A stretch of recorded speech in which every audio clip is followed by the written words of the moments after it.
तमाम सबूतों और गवाहों को मद्देनजर रखते हुए कोर्ट अंकुश को बाइज्जत बरी करती है। आखिरकार फिर एक बार प्यार की ही जीत हुई। साल भर कैसे बिना तुहरा बीतल, आखिर ये सोना मोहब्बत ही जीतल।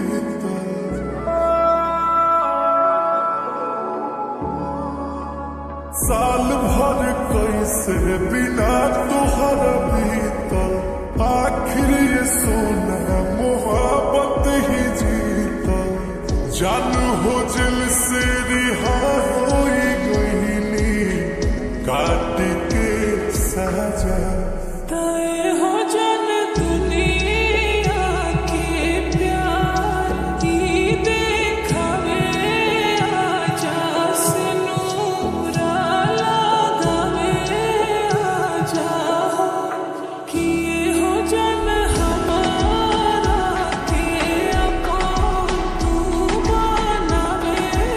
आजा से नूरा लगावे, आजा।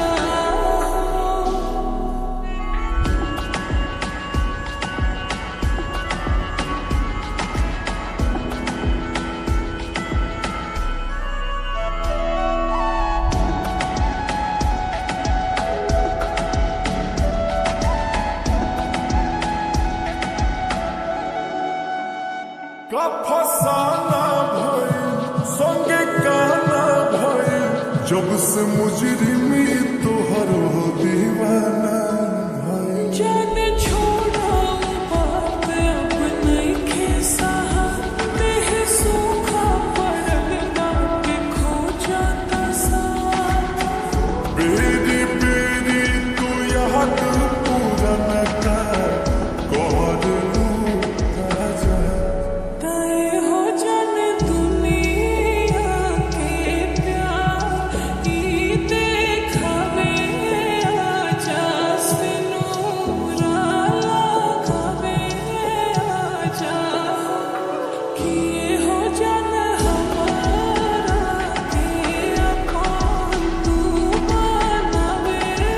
आजा से नूरा लगावे, आजा।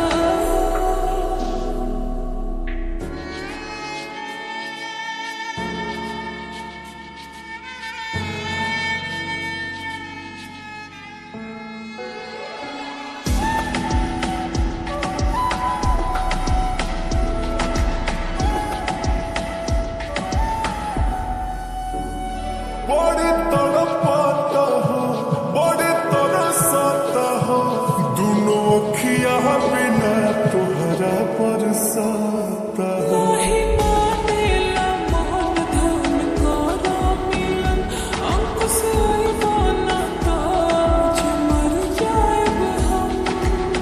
तोहरा